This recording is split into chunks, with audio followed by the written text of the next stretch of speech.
Hello everyone, मेरा नाम है सद्दाम हुसैन। आप सभी का हरदा डिग्री कॉलेज की इस ऑफिशियल यूट्यूब चैनल पर स्वागत है। बरकतुल्लाह ने पेपर स्टार्ट कर दिए, तो हम कम समय में कैसे टॉपिक को कवर कर सकते हैं। तो आज मैं आप सभी को बीएससी थर्ड ईयर का जो सेकंड पेपर है रियल एंड कॉम्प्लेक्स एनालिसिस, उसमें एक टॉपिक है मैट्रिक स्पेस, दूरी समष्टि, उसके बारे में बताऊंगा। तो चलिए करते हैं वीडियो स्टार्ट। तो देखिए बच्चों, बीएससी थर्ड ईयर में जो हमारा पेपर सेकंड है उसका एक इंपॉर्टेंट टॉपिक जिसका नाम है मैट्रिक स्पेस, हिंदी में हम इससे क्या कहते हैं, दूरी समष्टि। यहाँ से क्वेश्चन आपको एग्जाम में मिलेगा, यहाँ से नंबर निकालना इजी है, क्योंकि देखिए आपको 3 रूल है मैट्रिक स्पेस प्रूफ करने के लिए। अगर आपको नहीं भी बन रहा है तो ये रूल आप एग्जाम में लिख के आ सकते हैं। तो देखिए डेफिनेशन है, let capital X be a non empty set. Capital X हमारे पास क्या होगा, एक ऐसा सेट होगा जो कि खाली नहीं है, ठीक है। यहाँ पर कुछ ना कुछ एलिमेंट जरूर होंगे, ठीक है। आगे चलते हैं, a mapping d colon X cross X tends to R. तब हमारे पास एक मैपिंग है, देखिए जो सेट दिया है उसी सेट की उसी के साथ हम मैपिंग भी बना रहे हैं। तो ये बोल रहा है कि एक मैपिंग है d colon X cross X tends to R which R maps X cross R. मतलब जो सेट नॉन एम्प्टी था उसी का हमने क्या किया, मैपिंग कर लिया, और उसी के को लेते हुए हम एलिमेंट का एक सेट बना लेते हैं। Into R is set to be a metric. तब यहां पर R जो है मैट्रिक कहलाता है, दूरी समष्टि कहलाता है। और डिस्टेंस फंक्शन, दूसरा नाम क्या है इसका, डिस्टेंस फंक्शन, हिंदी में इसे हम बोलते हैं दूरी फलन, ठीक है। Satisfy the following axiom. अब जब वो मैट्रिक स्पेस होगा तो मैट्रिक स्पेस होने के लिए उसने बोला कि x एक नॉन एम्प्टी सेट है, x क्या है, एक अरिक्त समुच्चय। तब हम यदि x का x के साथ ही अगर हम मैपिंग बना लें तब R क्या कहलाता है, एक मैट्रिक स्पेस कहलाता है, एक दूरी समष्टि कहलाता है। हिंदी में इसे हम बोलेंगे दूरी समष्टि, और इसका दूसरा नाम है डिस्टेंस फंक्शन, दूरी फलन। कब कहलाता है, सेटिस्फाई द फॉलोइंग एक्सियम, जबकि ये दिए गए निम्नलिखित रूल को क्या करे, प्रूफ करे। Number first, d x comma y is equal to 0। अगर आपके पास फर्स्ट एक्सियम में डी एक्स कॉमा वाई यदि हमारे पास 0 के बराबर है तो हम यहाँ पर ये प्रूफ करेंगे कि x बराबर कितना होगा, y होगा, ठीक है। For all x comma y belongs to कितना, x, क्योंकि कैपिटल X क्या था, नॉन एम्प्टी सेट था, कि जो x y है वो x के ही एलिमेंट होना चाहिए। Number second, d x comma y बराबर होगा कितना, डी वाई कॉमा एक्स के। मतलब फंक्शन में अगर x प्लस वाई लिखा है तो हमें ये प्रूफ करना होगा कि ये क्या होगा, y प्लस एक्स होगा, ठीक है। For all x comma y belongs to x। Number third rule, d x comma y less than equal to कितना, d x comma z plus d z comma y. ये हमारे पास third rule है। तो matric space proof करने के लिए 3 rule आप याद रख लीजिए कि डी एक्स कॉमा वाई यदि 0 के बराबर है तो हम बोलेंगे कि x किसके बराबर होगा, y के बराबर होगा। Number second, d x comma y बराबर कितना, डी वाई कॉमा एक्स होगा, जबकि x कॉमा वाई किसके एलिमेंट हो, x के हो। और थर्ड रूल है कि डी एक्स कॉमा वाई यदि छोटा या बराबर है किससे, डी एक्स कॉमा जेड से और डी जेड कॉमा वाई से। अगर ये तीनों रूल उस क्वेश्चन में अप्लाई हो जाते हैं तो हम बोलेंगे कि वो क्या होगा, एक मैट्रिक स्पेस होगा, वो क्या होगा, एक दूरी समष्टि होगा, ठीक है। हम यहाँ पर स्टार्ट करते हैं एक इंपॉर्टेंट क्वेश्चन, और इस इंपॉर्टेंट क्वेश्चन में तीनों रूल में अप्लाई करता हूँ। चलिए स्टार्ट करते हैं। तो देखिए स्टूडेंट, पहला क्वेश्चन है हमारे पास, let a mapping d such that d colon R cross R tends to R be define as follows. हमारे पास आर एक सेट दिया है और इस आर सेट के लिए उसने पूरा क्वेश्चन हमें ऑलरेडी बना के दिया हुआ है, हमें सेट नहीं बनाना है। वो बोलता है कि डी एक्स कोमा वाई यदि mod of x minus y upon में 1 plus mod x minus y के बराबर है, और x comma y belongs to R, मतलब एक्स और वाई किस सेट के एलिमेंट है, आर वाले सेट के एलिमेंट है, then d is a metric on R. तब हमें यह प्रूफ करना है कि डी जो है वो मैट्रिक होगा किस में, आर में। मैंने आपको अभी 3 रूल बताए थे, मैट्रिक होने के लिए 3 कंडीशन सेटिस्फाई होना चाहिए, वो तीनों ही कंडीशन हम इसको लेते हुए सेटिस्फाई करते हैं। पहला तो ये था कि यदि डी एक्स कॉमा वाई को हमने 0 मान लिया तो एक्स वाई के बराबर हमको प्रूफ करना होगा। नंबर सेकंड, कि यदि डी एक्स कॉमा वाई हम लेकर चलते हैं तो हमें डी वाई कॉमा एक्स बराबर में लाना पड़ेगा। नंबर थर्ड, कि डी एक्स कॉमा वाई अगर आपने लिया है तो वहां पर एक वेरिएबल z आपको लाना है, और जो कि प्रूफ होगा less than equal to d x comma z plus d z comma y के इक्वल में। तो चलिए करते हैं यहाँ पर तीनों ही कंडीशन सेटिस्फाई। देखिए मैंने हेडिंग डाला सॉल्व। नंबर फर्स्ट वाला जो रूल है जिसको हम M1 कॉल्ड करते हैं, तो M1 क्या बोलता है, ये बोलता है कि डी एक्स कॉमा वाई बराबर आपको 0 लेना है, ठीक है। तब हमें x बराबर y निकालना पड़ेगा। तो डी एक्स कॉमा वाई मतलब ये पूरा वैल्यू रख दीजिए, ये होगा mod of x minus y upon में 1 plus x minus y is equal to 0। इसको राइट साइड पे ट्रांसफर करेंगे तो हो गया 0। कितना आया, mod of x minus y is equal to 0। अब mod of x minus y को मॉड से बाहर किया जा सकता है, कितना आएगा ये x minus y equal to 0 और x इज इक्वल टू कितना y। ये हमारा पहला रूल सेटिस्फाई हो रहा है, क्योंकि उसने यही बोला था कि dx y यदि 0 के बराबर है तो x बराबर कितना होगा, y होगा। Okay, number second rule. Number second क्या है हमारे पास, m2। और m2 क्या बोलता है कि यदि dx y है तो dy x दोनों बराबर होंगे। तो मैं लेके चलता हूं पहले dx y is equal to mod of x minus y upon में 1 plus mod of x minus y, ये दिया हुआ है। अब यहाँ पर थोड़ा सा मैं सब्स्टिट्यूशन कर रहा हूँ। x माइनस वाई को अगर हम इंटरचेंज करें तो मैं लिख सकता हूँ मॉड में y प्लस x पूरे के अपॉन में 1 प्लस मॉड में माइनस का y प्लस x, क्योंकि आप देख सकते हैं कि y के आगे का सिंबल माइनस है।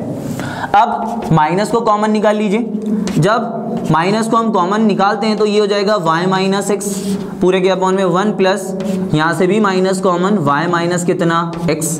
अब आपको पता है कि जब मॉड में माइनस दिया हुआ है तो मॉड क्या करता है, नेगेटिव नंबर को पॉजिटिव बना देता है, ये मॉड की प्रॉपर्टी है। तो इसे हम नेगेटिव को बना दिए पॉजिटिव अकॉर्डिंग टू मॉड की प्रॉपर्टी से। तो हमें मिलेगा y माइनस एक्स अपॉन में मॉड में y माइनस एक्स। अब आप एक चीज समझिए कि जब एक्स वाई था तो हमें मिल रहा था x माइनस वाई अपॉन में 1 प्लस एक्स माइनस वाई। अब y की जगह पर x आ रहा है और x की जगह पर y आ रहा है, तो ये बोल रहा है mod of y minus x upon में 1 plus mod of y minus x. तो देखिए x के प्लेस पर y आ रहा है, y के प्लेस पर x आ रहा है। तो देखो जब x था तो x, y था तो y, तो यहाँ पर x का वैल्यू चेंज होके y बन गया, y का वैल्यू चेंज होके x बन गया। तो इसे हम क्या लिख सकते हैं, इसे हम लिख सकते हैं dy x। अब आप लेके चले थे dx y, प्रूफ किसके इक्वल हुआ, dy x के, मतलब हम इसे क्या लिखेंगे कि dx y is equal to dy x for all x y किसके एलिमेंट है, r के एलिमेंट है। रूल नंबर सेकेंड भी हमारा प्रूफ हो रहा है। Number third m3। अब m3 क्या बोलता है कि dx y लेना है और एक z वेरिएबल आपको उसमें इंटर कराना है। कराते हैं कैसे इंटर होगा, देखते हैं। हमने लिखा dx y is equal to mod में x माइनस वाई पूरे के अपॉन में 1 प्लस मॉड में x माइनस वाई। ये हमारे पास ऑलरेडी पहले से क्वेश्चन में दिया हुआ है। यहाँ पर मैं कर रहा हूँ अब एक सब्स्टिट्यूशन क्या है समझना, 1 plus mod of x minus y upon में 1 plus mod of x minus y minus का 1। हमने न्यूमरेटर पर क्या किया, 1 को ऐड भी कर दिया और 1 को सब्ट्रैक्ट भी कर दिया। तो जब हम एक को जोड़ रहे हैं और एक को घटा भी रहे हैं तो ये स्टेप आ जाएगी आपके पास।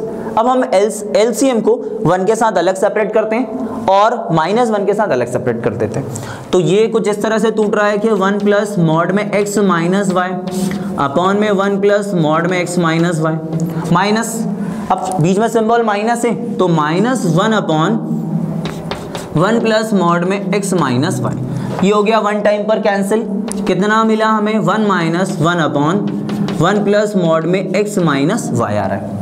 ओके, कुछ ये आ रहा है हमारे पास। अब यहाँ पर एक सब्स्टिट्यूशन लगाएंगे। सब्स्टिट्यूशन क्या होगा समझना कि आपने पहले तो 1 माइनस के फॉर्म में इसको कन्वर्ट किया है। सेकेंड स्टेप, अब हम x माइनस वाई वाले में z वाले वेरिएबल को ऐड करेंगे। z वाला वेरिएबल कैसे ऐड होगा मैं इधर का रफ कर रहा हूँ, अगर आपको नोट डाउन करना है तो आप वीडियो को पॉज करके वहीं पर आप स्क्रीनशॉट ले सकते हैं। ओके, मैं इधर का रफ करके क्वेश्चन को आगे कंटिन्यू करा रहा हूँ।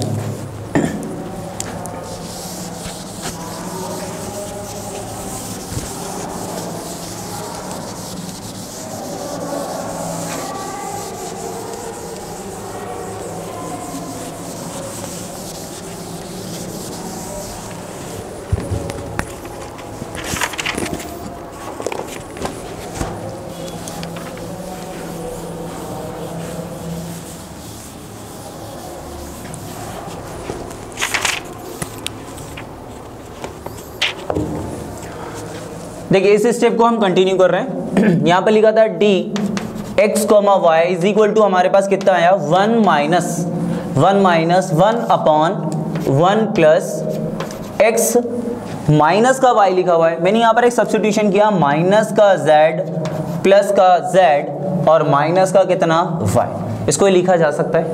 क्या हुआ है यहाँ पर, हमने इसमें माइनस जेड और प्लस जेड कर दिया बस, मतलब जेड को जोड़ा भी और जेड को घटाया भी है। नेक्स्ट स्टेप पर 1 माइनस 1 अपॉन 1 प्लस, इसे कुछ इस फॉर्म में लिखा जा सकता है x minus z plus z minus y, ठीक है, जिस फॉर्म में कन्वर्ट होगा। अब इसका एलसीएम ले लीजिए, इसका इधर मल्टीप्लाई करते हैं, तो 1 plus mod of x minus z plus mod of z minus y minus का 1 और पूरे के अपॉन में 1 प्लस x माइनस का z प्लस z माइनस का y, ठीक है, ये स्टेप आएगी हमारे पास। अब देखिए +1 और ये -1 हो जाएगा कट शॉर्ट। जब +1 -1 कट शॉर्ट हुआ तो कितना बचा आपके पास, x माइनस जेड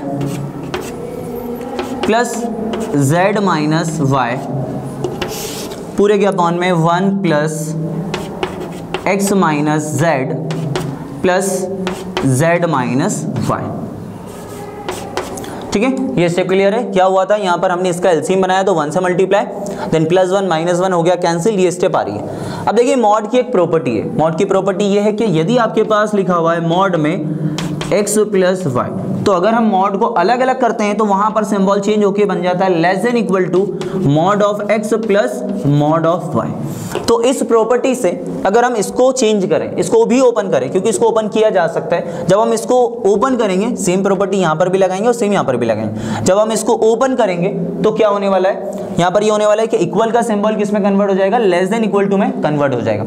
तो चलिए करते हैं आगे कंटिन्यू।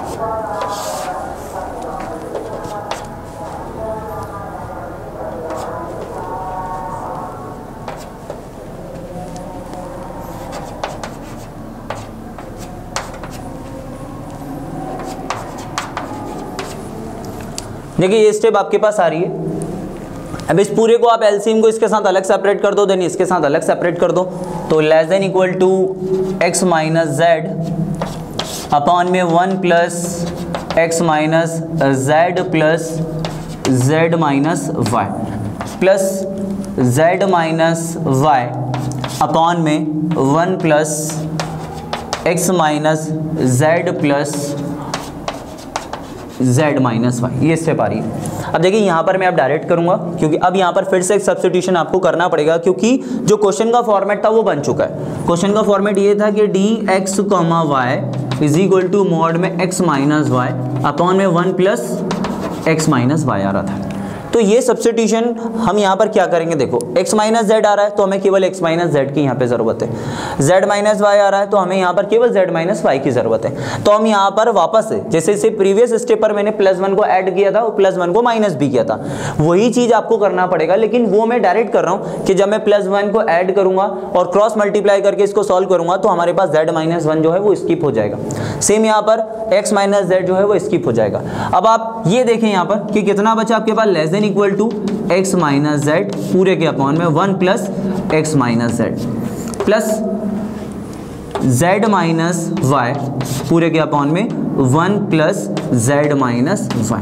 यहाँ पर +1 वाला मैं सब्स्टिट्यूशन नहीं कर रहा हूँ, क्वेश्चन को मैं डायरेक्ट कर रहा हूँ। अब आप ये समझें कि जब x माइनस वाई था तो इसे मैंने लिखा dx कॉमा वाई, तो x और z है, जब x और z है तो इसे हम क्या लिखेंगे, less than equal to dx comma z plus जब आपके पास z और y तो इसे हम क्या लिखेंगे, dz कॉमा y ठीक है, ये समझ लेना कि जब x और y था तो dx, y बना, यहाँ पर x और z है तो dx और z हो गया, जब z और y है तो dz और y। इसे हम क्या लिखते हैं कि dx, y less than equal to dx, z plus dz, y। अब आप देख सकते हैं कि तीनों रूल्स हमारे सेटिस्फाई होगा। पहला वाला 0 के इक्वल, दूसरा वाला बोथ साइड एक दूसरे के इक्वल आ गए, dx, y is equal to dy, x, और थर्ड वाला ये बोल रहा था कि dx, y यदि दिया हुआ है तो लेस देन इक्वल टू कितना आना चाहिए, dx, z आना चाहिए प्लस dz, y होना चाहिए। तो तीनों ही रूल प्रूफ होते हैं, तो हम यहाँ पे लिख सकते हैं hence D is metric space on R। तो यहाँ पर D क्या होगा, एक मैट्रिक स्पेस होगा किस में, R में। ठीक है, ओके। तो आप ये क्वेश्चन अच्छे से कर लेना, इससे रिलेटेड और भी सारे क्वेश्चन है प्रैक्टिस के लिए। मिलते हैं अब हम नेक्स्ट टॉपिक के साथ नेक्स्ट वीडियो में।